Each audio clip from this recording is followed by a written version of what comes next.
Voy a iniciar entonces la grabación de la primera clase del capítulo de trastornos nutricionales.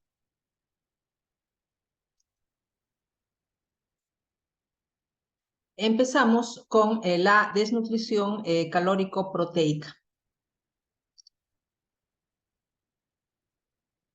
La primera entidad que vamos a tratar es el marasmo.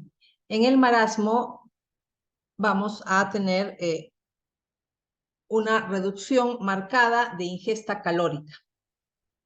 Los pacientes con marasmo se ven sumamente adelgazados. Hay además una deficiencia marcada de peso en relación con la talla, menos del 60% de lo normal. Sin embargo, se mantiene el compartimento proteico visceral, es decir, el hígado es normal.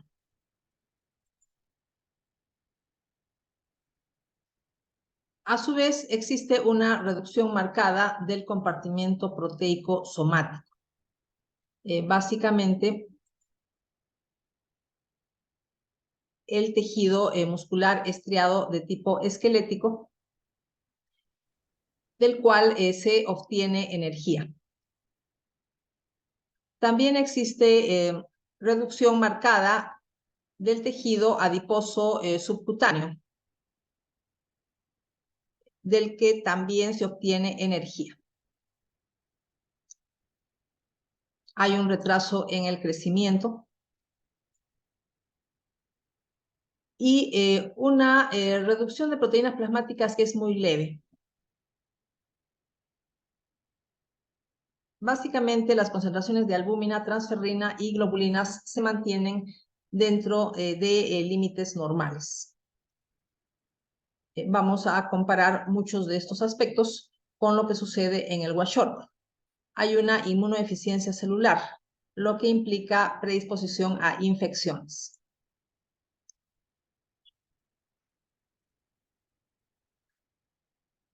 En el caso del kwashiorkor hay una deficiencia proteica marcada y una deficiencia calórica de menor magnitud.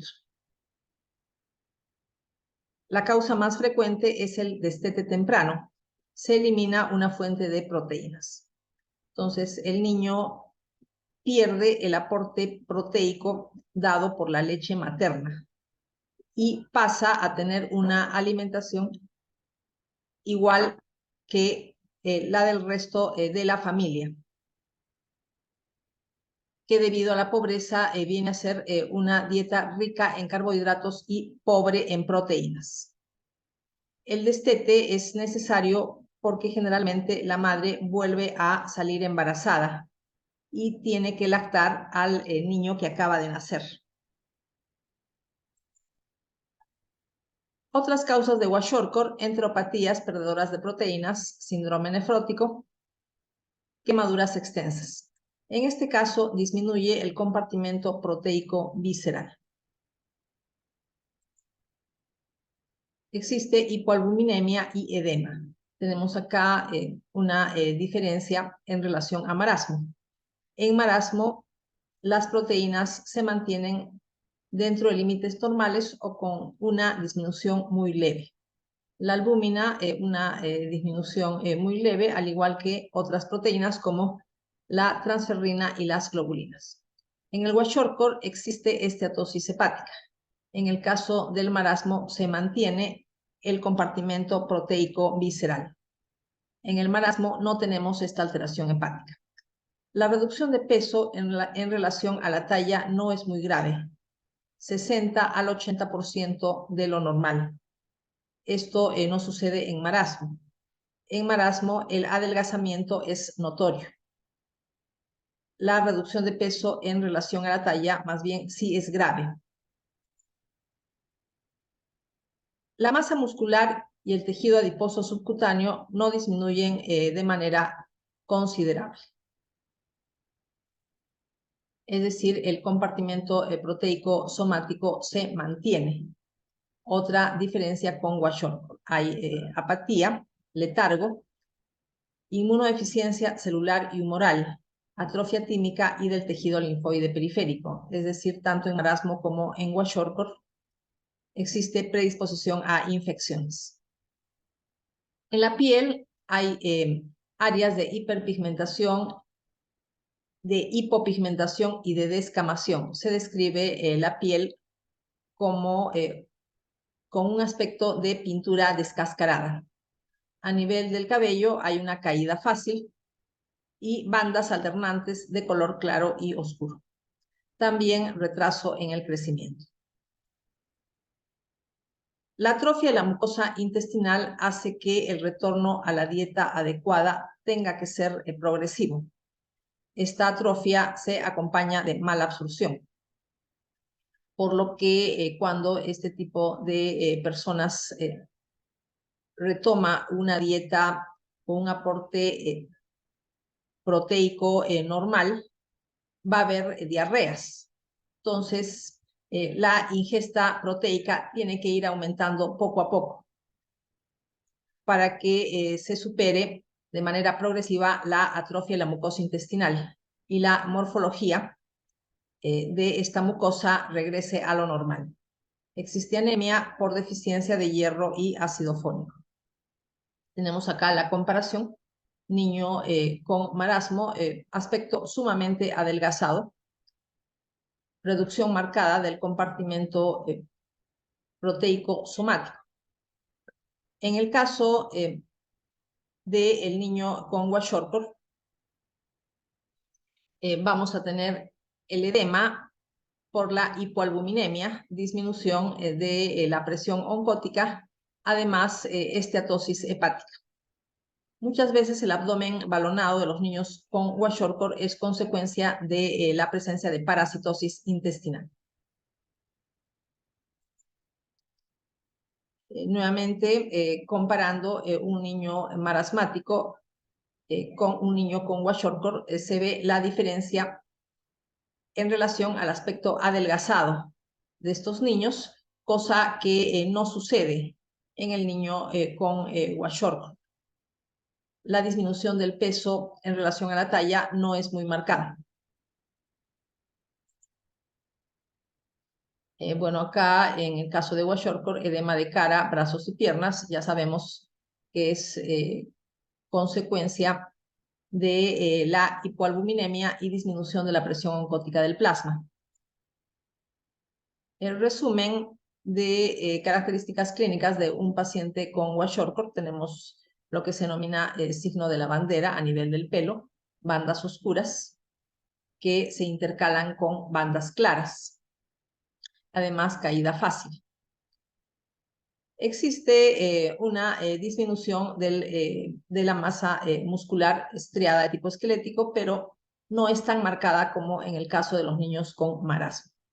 Apatía, irritabilidad, letargo, falla en el crecimiento, hay anemia, deficiencia de hierro, deficiencia de ácido fólico, deficiencia de vitamina B12 como causas, hígado graso, se altera el compartimento proteico visceral, una característica marcada de estos niños, atrofia de las vellosidades intestinales, o sea, atrofia de la mucosa intestinal, pero este es un cambio reversible cuando el niño vuelve a tener un aporte proteico adecuado. Sin embargo, cuando regresa a la dieta normal, al inicio va a haber diarrea por la mala absorción debido a la atrofia de la mucosa intestinal. Áreas de despigmentación de la piel, intercaladas con áreas de hiperpigmentación y áreas de descamación.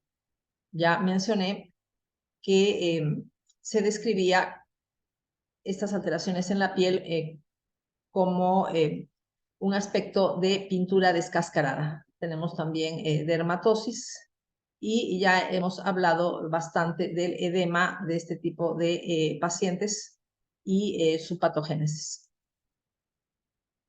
Pasamos al tema de anorexia nerviosa.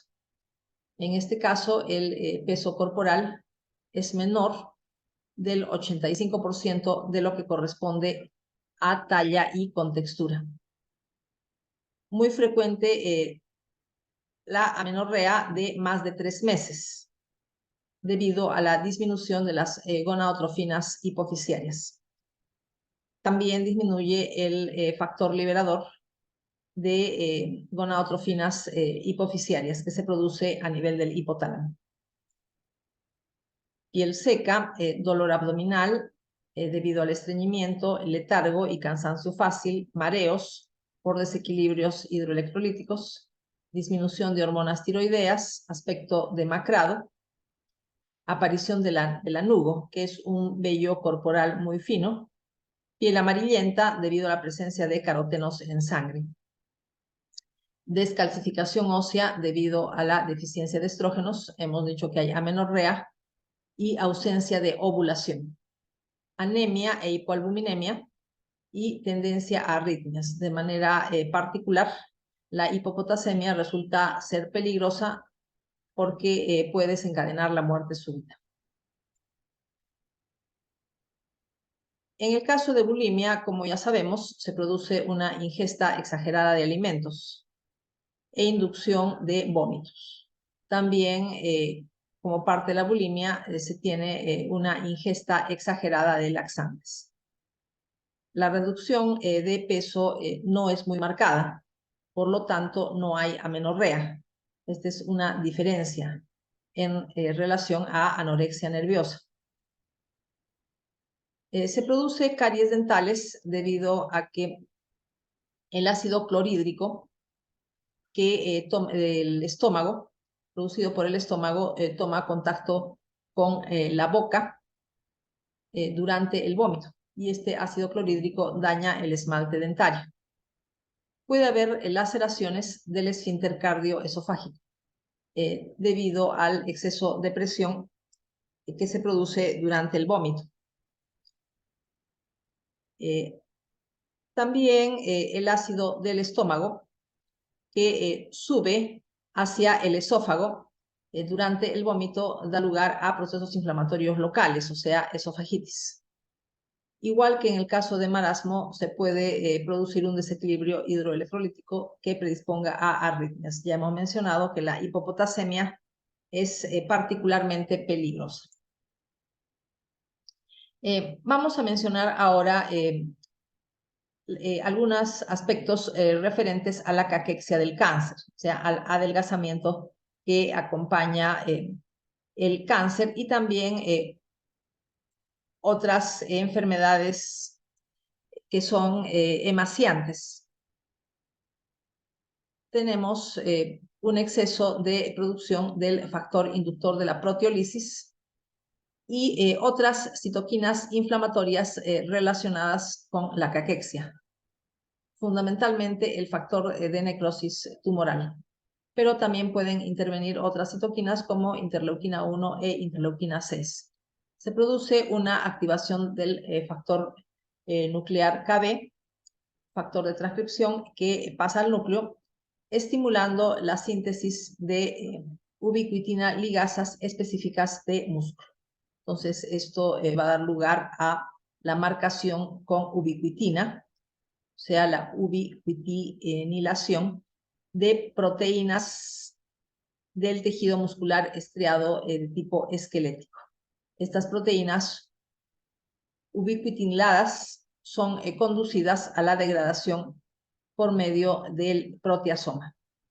Eso da lugar a una atrofia del músculo estriado de tipo esquelético, empezando por la pérdida de miofibrillas y continuando con el resto de pérdida de tejido muscular. Pasamos a vitaminas. Empezamos con las vitaminas liposolubles. En la clase de hoy día solamente vamos a tratar sobre las vitaminas liposolubles A y D. Las funciones de vitamina D muy conocidas son la intervención de la vitamina en la visión nocturna, en la diferenciación de epitelios glandulares y en la inmunidad. Tenemos entonces que se absorbe la vitamina A nivel de la mucosa intestinal. La vitamina A puede proceder de fuentes vegetales y también de fuentes animales. Se absorbe en la forma de retinol. Vamos a ver otro esquema para ilustrar la absorción de las formas de vitamina A que derivan de fuentes animales y también las formas de vitamina A que derivan de fuentes vegetales. Las de fuentes vegetales son fundamentalmente carotenos. En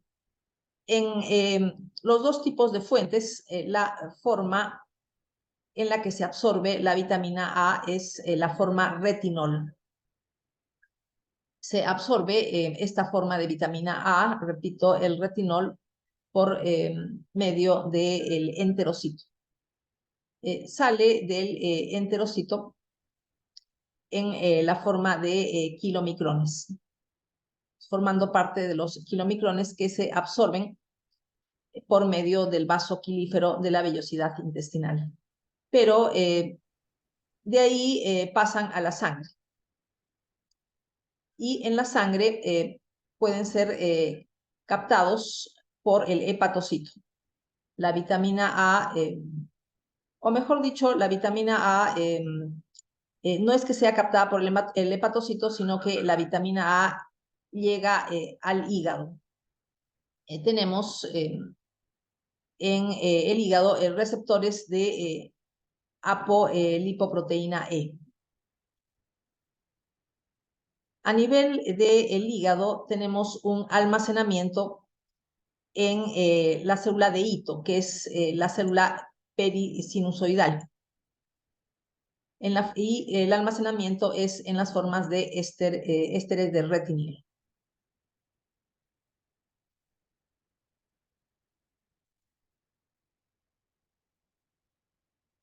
Del hígado, de las formas de almacenamiento, puede salir a la sangre ligada a una proteína transportadora, que es la proteína ligadora de retinol. Entonces, unida a esta proteína, el retinol circula por la sangre hasta pasar a los tejidos donde puede ejercer sus efectos. El retinol es una forma que puede oxidarse hacia ácido retinoico.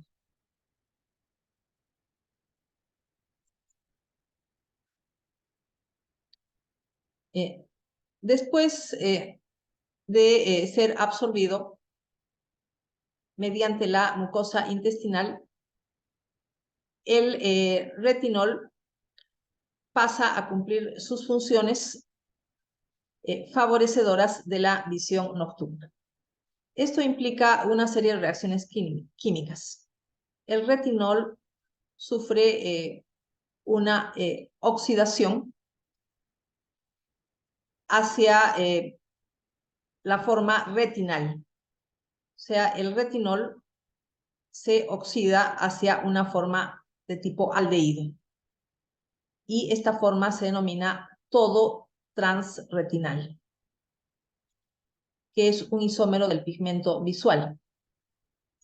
Ahora, este isómero del pigmento visual se isomeriza hacia el verdadero pigmento visual, que es la forma 11-cis retinal. Entonces, la forma 11-cis retinal es el verdadero pigmento visual. O sea, acá tenemos una reacción de isomerización. El 11-cis retinal se une con la proteína opsina, que es una proteína que se encuentra en la membrana celular de el bastón, el bastón retiniano, para formar un compuesto denominado rodopsina.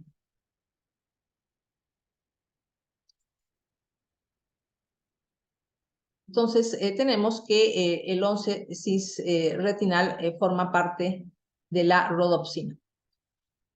Cuando incide un fotón de luz visible sobre la rodopsina, se produce nuevamente el regreso de la forma 11-cis retinal a la forma todo transretinal.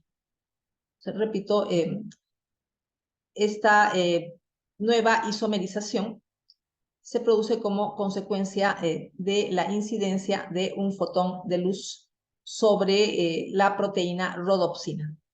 Debido a la incidencia de este fotón de luz y esta nueva isomerización, la proteína opsina nuevamente se desliga del 11-cis retinal. Entonces, la proteína opsina vuelve a quedar como una proteína aislada, ya no en la forma de la rodopsina, y esta opsina que ha quedado sola experimenta un cambio conformacional que implica la transmisión de un impulso nervioso desde la retina hasta el cerebro, que viene a ser un impulso nervioso de tipo visual. Posteriormente, este compuesto todo transretinal, que podríamos pensar que mantiene su capacidad nuevamente de isomerizarse para poder volverse a unir con la opsina, ya no lo puede hacer. Después de que incide el fotón de luz, el 11-cis retinal regresa a todo transretinal y este todo transretinal se pierde en la retina. Entonces queda muy poco todo transretinal para que nuevamente vuelva a sufrir isomerización. Como se pierde en la retina, se necesita un aporte continuo de todo transretinal y eso hace que el retinol funcione como una vitamina.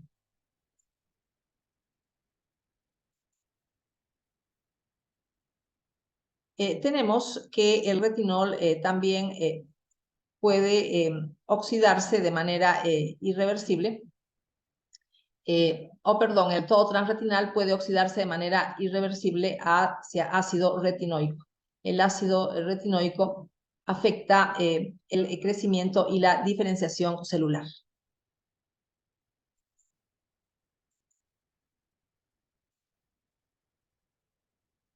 La vitamina A en relación al crecimiento y diferenciación celular.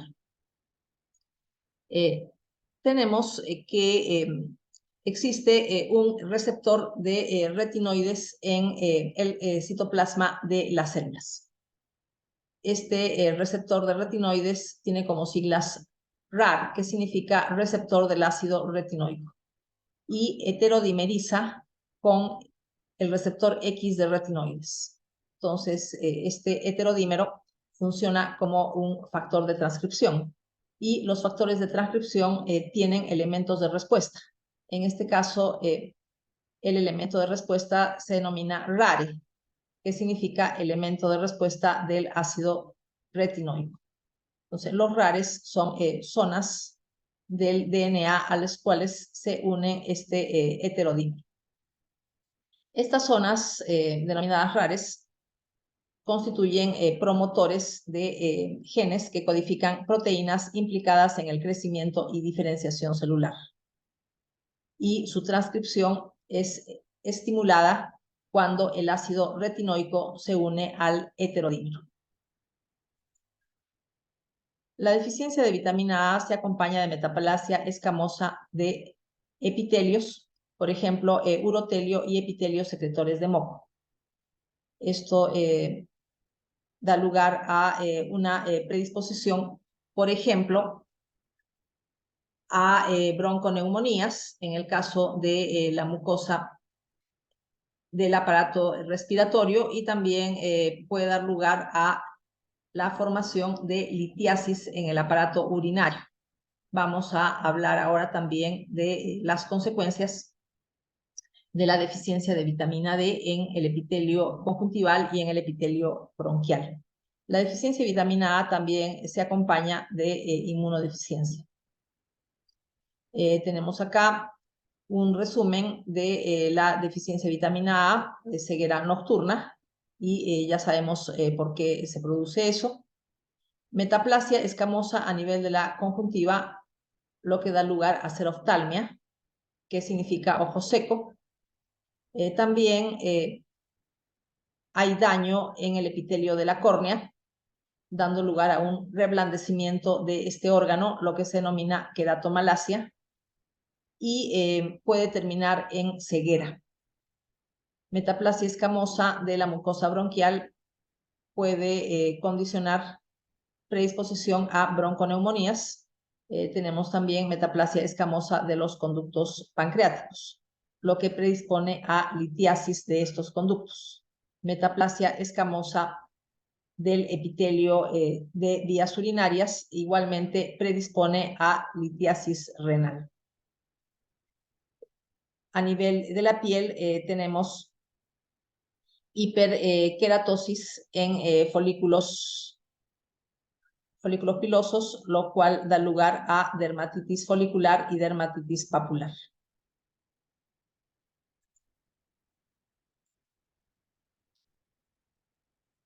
La deficiencia de vitamina A, como ya hemos mencionado, se acompaña de sequedad de la córnea y conjuntiva, lo que se denomina xeroftalmia, y queratinización del epitelio conjuntival y lagrimal, lo cual predispone a infecciones oculares. La queratomalacia puede desembocar en ceguera. Hay un reblandecimiento de la córnea. Tenemos que la metaplasia escamosa a nivel de la conjuntiva hace que se acumulen grupos de células escamosas descamadas que quedan pegadas a la conjuntiva, lo que se denominan manchas de Bitot. Ya hemos hablado de la queratomalacia y la presencia de úlceras corneales. También hemos hecho hincapié del peligro de ceguera debido a las alteraciones corneales. Y además el ojo seco, o sea, la xeroftalmia. En cuanto a la metaplasia escamosa de diferentes tipos de epitelios, hablamos de la metaplasia escamosa del epitelio respiratorio, hablamos también de la metaplasia escamosa del urotelio, lo cual hace que se acumulen células descamadas de este epitelio poliestratificado plano no cornificado metaplásico, y estos acúmulos de células escamosas son una base para la formación de cálculos urinarios.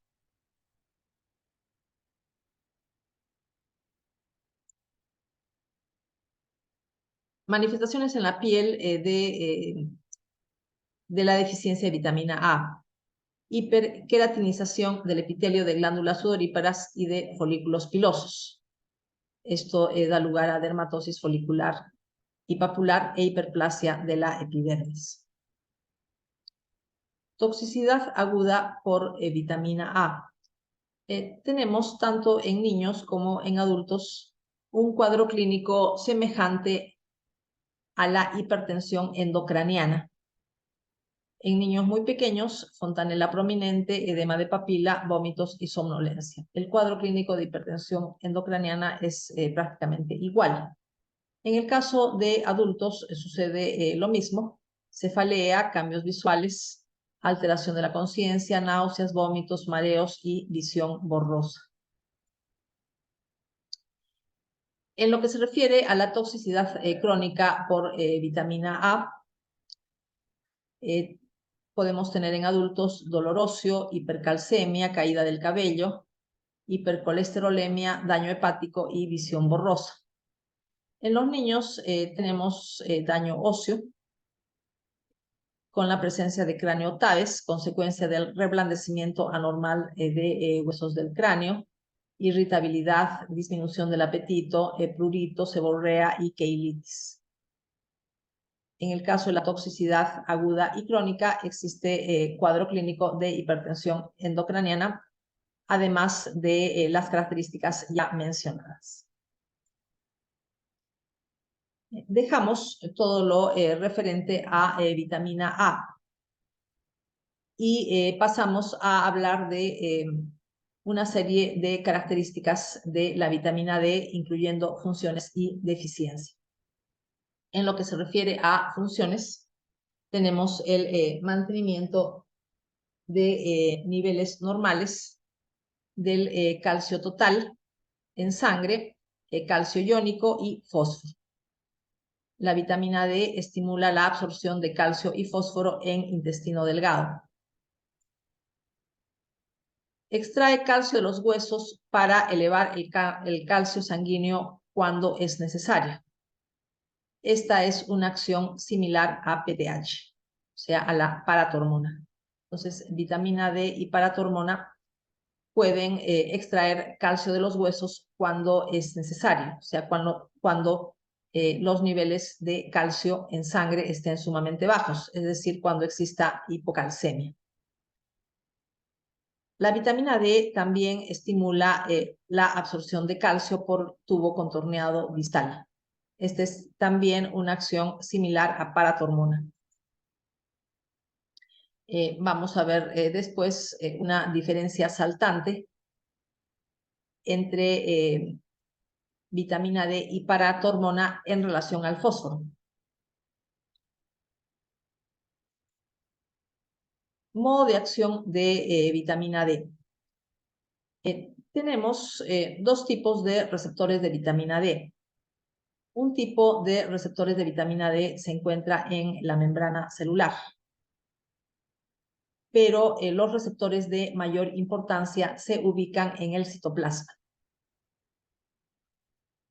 Tenemos entonces que la vitamina D se une a receptores nucleares que heterodimerizan con receptor X de retinoides, y estos receptores nucleares se encuentran en el citoplasma. Los elementos de respuesta a estos heterodímeros están en secuencias reguladoras de genes diana de vitamina D.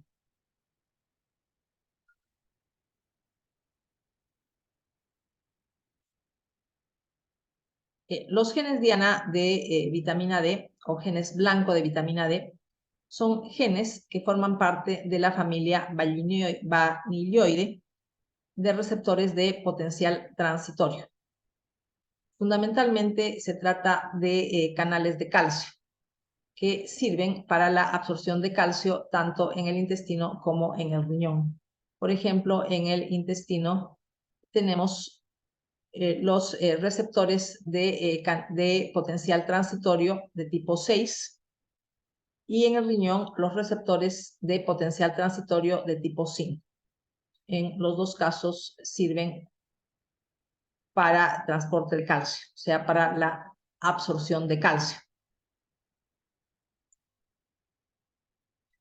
Tenemos también otro tipo de receptores, los receptores de membrana de vitamina D, que sirven para abrir canales de calcio mediante la activación por proteína quinasa C. Entonces, nuevamente repito, vitamina D tiene dos tipos de receptores. Un tipo de receptores se encuentra en la membrana celular y hay otro tipo de receptores que se encuentran en el citoplasma. Los que se encuentran en el citoplasma heterodimerizan con el receptor X de retinoides, y estos heterodímeros funcionan como factores de transcripción. Ya hemos dicho sobre qué genes actúan estos factores de transcripción. En osteoblastos, vitamina D estimula la síntesis de la proteína osteocalcina, que interviene en la mineralización. La vitamina D y paratormona tienen acciones similares a nivel del tejido óseo. En el tejido óseo actúan a nivel de las células estromales y de los osteoblastos para estimular la expresión de la proteína ligando de Rank, ¿no? Y ligando de Rank actúa sobre sus receptores a nivel de las células precursoras de osteoclastos. Este término RANK significa receptor activador del factor nuclear Kb. Esto es el significado de RANK, receptor activador del factor nuclear Kb. Entonces, cuando el ligando de RANK actúa sobre el receptor, se estimula el factor nuclear KB, que a su vez funciona como un factor de transcripción que estimula la síntesis de una serie de proteínas que van a intervenir en la diferenciación de un precursor de osteoclasto hacia un osteoclasto maduro. El osteoclasto maduro produce lisis del hueso, produce destrucción del hueso y mediante la destrucción del hueso extrae calcio y fósforo de este tejido y este calcio y fósforo van a pasar a la sangre. Esto sucede evidentemente cuando hay hipocalcemia. El osteoclasto secreta ácidos y secreta proteínas como catepsina K, que intervienen en la destrucción del tejido óseo.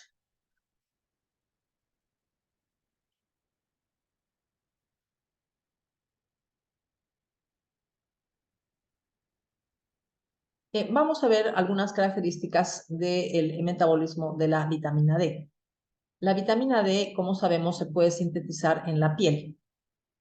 Tenemos un precursor en la piel, precursor de vitamina D, que es el 7-dehidrocolesterol.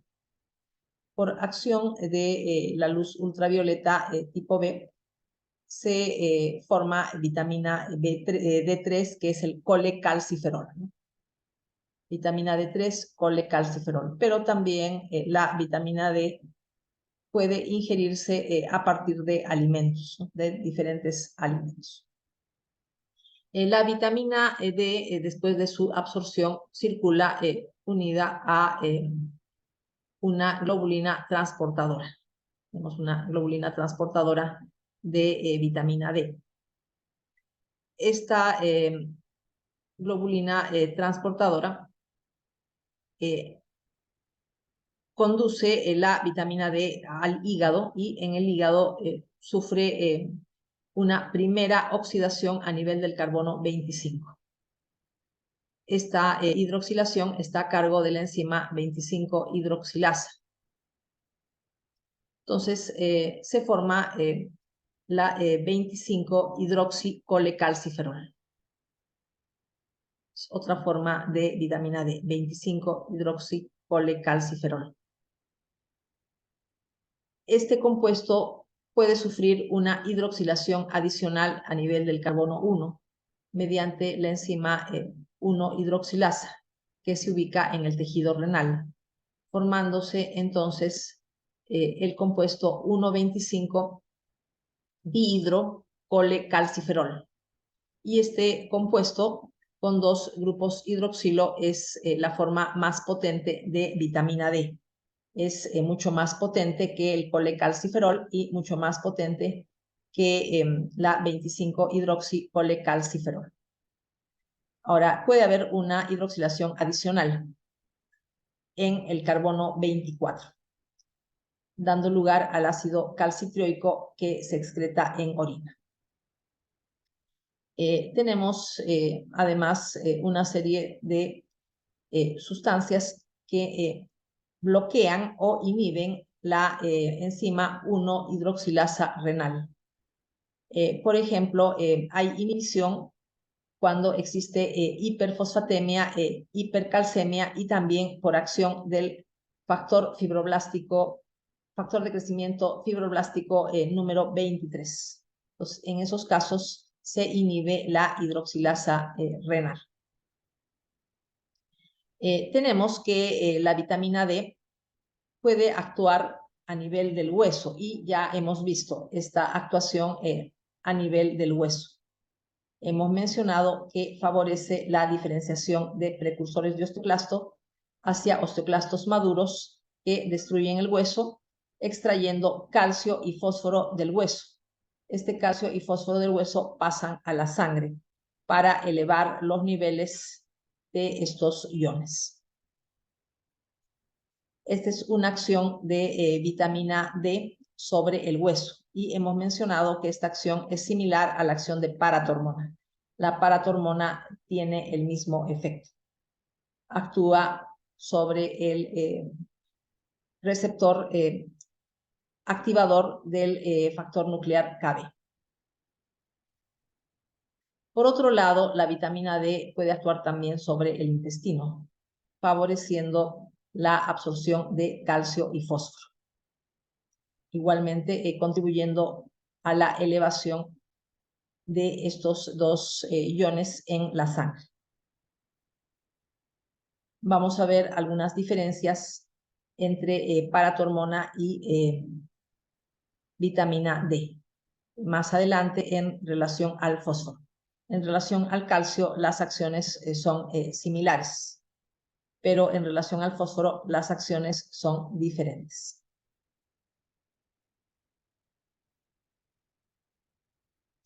Es necesario que los niveles de calcio y fósforo sean normales en la sangre para una mineralización ósea adecuada, para las funciones metabólicas correspondientes y para las funciones neuromusculares. Vamos a ver un esquema que ilustra el efecto antimicrobiano de la vitamina D. Tenemos entonces que el compuesto 25-hidroxicalciferol puede circular unido a la globulina transportadora de vitamina D correspondiente. Esta vitamina D puede ingresar a el citoplasma del macrófago mediante receptores de membrana. Por acción de procesos infecciosos, se pueden activar los receptores tipo TOL de la membrana del macrófago y la estimulación de los receptores tipo TOL hace que se sintetice la enzima 1-hidroxilasa, que es una enzima que pertenece a la familia citocromo P450. Es la enzima citocromo P27B.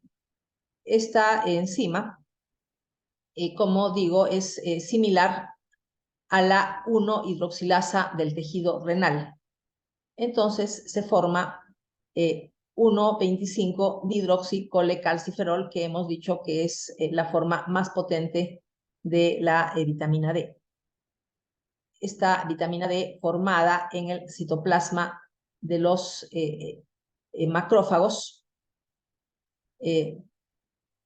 facilitada por la presencia de algún proceso infeccioso, actúa sobre receptores citoplasmáticos de la vitamina D, estimulando la síntesis de proteínas tales como las catelicidinas, que son péptidos catiónicos antimicrobianos que favorecen la destrucción bacteriana a nivel del fago lisosoma. La deficiencia de vitamina D se acompaña de hipocalcemia, también de disminución del calcio ionizado en la sangre. El nivel del calcio ionizado en la sangre debe ser normal para que se produzca una excitación neural normal y una relajación muscular también normal. Cuando disminuye el calcio ionizado a niveles inferiores a lo normal, se produce lo que se denomina tetania hipocalcémica, que consiste en una contracción muscular sostenida con dificultades de relajación. La hipocalcemia estimula la hidroxilasa renal, aumentando la síntesis de vitamina D. Estimula la secreción de paratormona, que también estimula la hidroxilasa renal. Paratormona colabora con vitamina D para extraer calcio de los huesos. Ya hemos hablado de este efecto. Paratormona aumenta la síntesis ósea del factor de crecimiento fibroblástico 23, que se llama también fosfatonina. Esta fosfatonina bloquea la absorción de fosfatos en el intestino y su reabsorción en el riñón. La vitamina D aumenta la absorción de fosfatos en el intestino y no bloquea su reabsorción en el riñón. Se repito, no bloquea su reabsorción en el riñón. Cosa que sí hace paratormona. Paratormona estimula la fosfaturia. Esa es una diferencia importante entre vitamina D y paratormona. La hipocalcemia estimula la hidroxilasa renal, pero al haber deficiencia de vitamina D, entonces los niveles de esta vitamina no aumentan. Tampoco se produce la absorción de calcio y fósforo por el intestino debido a la deficiencia de vitamina D. Entonces disminuye en el suero el calcio y el fósforo. Esto estimula paratormona. Paratormona actúa sobre los huesos, extrayendo calcio y fósforo.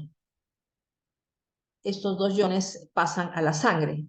Sin embargo, tenemos acá la actuación de paratormona.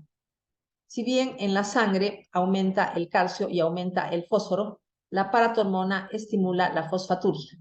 Por lo tanto, en sangre solo aumenta el calcio.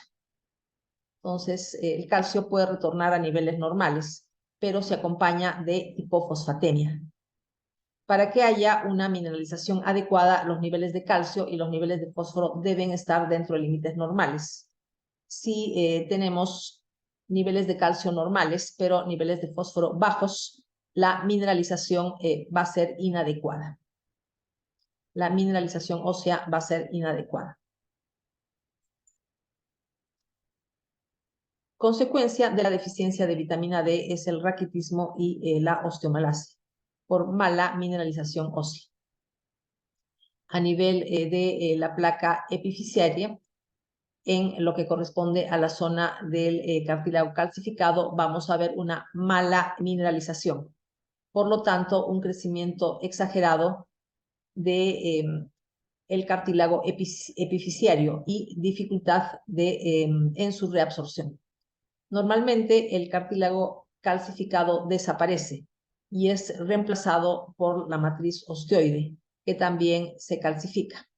Esto no sucede en el raquitismo. Más bien tenemos un crecimiento exagerado del cartílago epifisiario, porque al estar mal calcificado no puede desaparecer.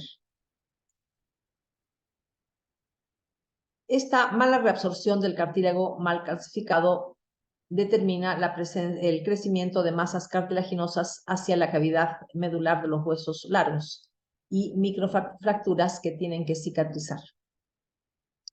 Se observa también crecimiento exagerado del cartílago en uniones costocondrales, lo que se denomina rosario raquítico.